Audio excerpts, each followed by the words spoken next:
Brought to you by GatewayCitySavers.com. This week we're talking LeAnn Rimes' teary one-on-one with Robin Roberts, Dancing with the Stars 200th episode, and Zach Galifianakis smoking the sticky hickey on Real Time. That plus we're taking your bets on what this thing is. I'm gonna go with woodchuck.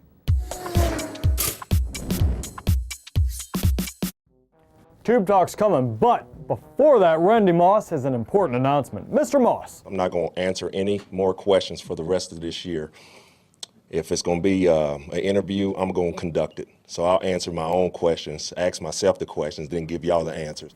Okay, Randy, would you ask Randy what his favorite condiment is? Mayo. That's helpful. Thanks, Mr. Moss. How about some Tube Talk?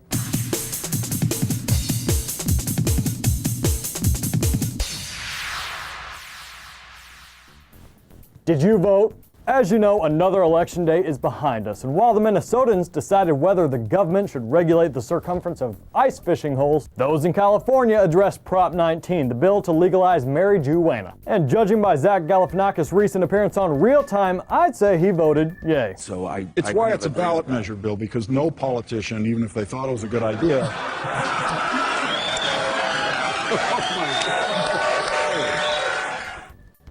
That's not a Pall Mall. A ballsy move on Grizzly Adams' part, and while some maintain the joint was a prop, it matters not, as Cali's Proposition 19 failed at the polls, meaning California still boasts a disproportionate amount of teenage glaucoma sufferers. And speaking of eye issues, don't adjust yours. This man is truly that pasty. Nature did that.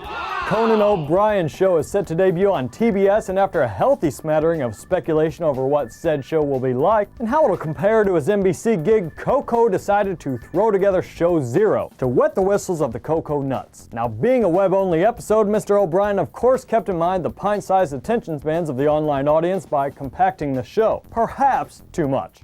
So, Jim, how's it going? It's nice to be here for Show Zero. Big Bang Theory airs Thursday nights at 8 on CBS. Jim Parsons! Thank you. Thank you.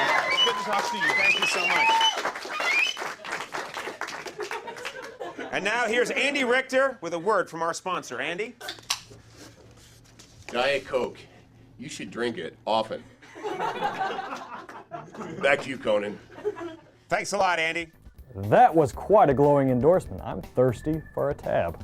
On to Dancing with the Stars, which this week celebrated 200 episodes of exploiting rhythmically challenged B-listers. Producers threw together quite a spread for the event with a live performance from none other than Jake Gyllenhaal's Arm Candy. As I pace back and forth all this time, 'cause I honestly believed him. I'm gonna let you finish. Oh my God.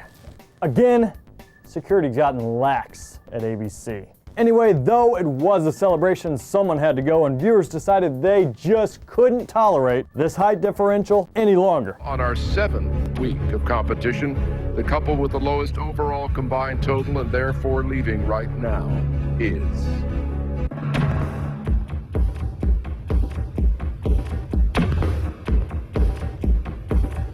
Rick and Sharon.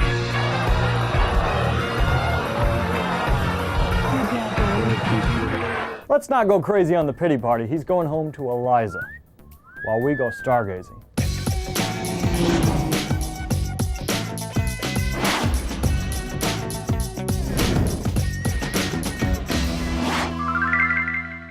Charlie Sheen is filed for divorce, and our sources say there's a chance it has something to do with that time last week when he snorted coke and trashed a hotel room that contained a porn star locked in a closet, which would fall into the for worse portion of the wedding vows. But alas, Mr. Sheen and Brooke Mueller are headed to Splitsville. At least, though, they can remember the good times, like the family Christmases. Tell me exactly what happened.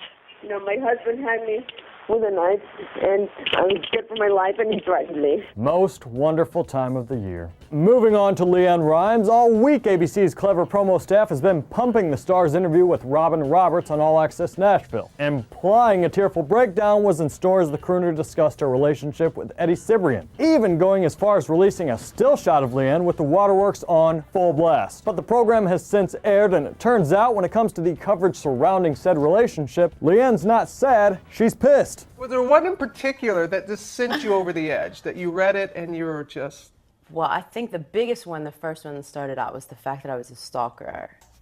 I was like, really? Well, I have to... The fact that anyone would print that would actually even talking to my side, it was shocking. So as for why she cried, you tell me. I've watched this 47 times and still can't figure out a reason. She wrote, there would be days when I would wake up and not want to put on a show for anyone. When I didn't want to get dressed and prettied out for the day and sing. I just wanted to be. That's been the hardest part for me because it always seems like there is a show, and when I wasn't doing a show, I didn't know what to do with myself. Who was I without it? You're gonna make me cry talking about it. Who was I without it? Yeah. Yeah. Without what? Ugh. Anyway, a few quick items. Demi Lovato has bailed on the Jonas Brothers tour to seek medical attention for issues E! Online says range from cutting to bulimia. And there's nothing funny there, so let's look here. That's Jesse James' ex, Janine Mueller. That's either a bowling ball or a paparazzo. She's pissed at him. Fast forward a few minutes and action. Really? Really? You really want to fucking do that? Do you? That poor, poor trash can. The real victim. Let's visit the real world.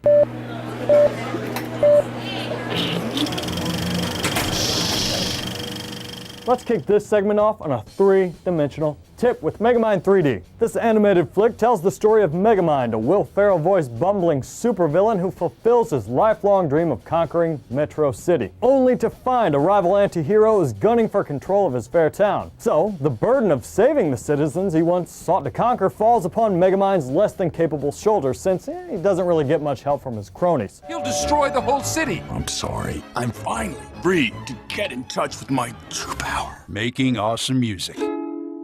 You're kidding, right? Nobody kids when there's a ukulele involved.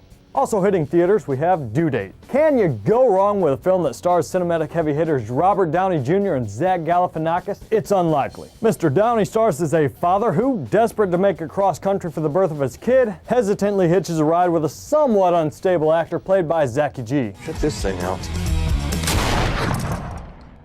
I can't believe I did that. Don't panic! Don't panic! Hey, that kind of looks like Tommy Boy. That kind of looks like Tommy Boy. Ain't no shame in that game though, and we're finished for the week. Catch up on past episodes at 1065thearch.com or WIL92.com, and do not forget to subscribe to us on YouTube. Only a few spaces left. And thank you, as always, for watching. You're the hepatitis C to my Pam Anderson. We'll see you next week.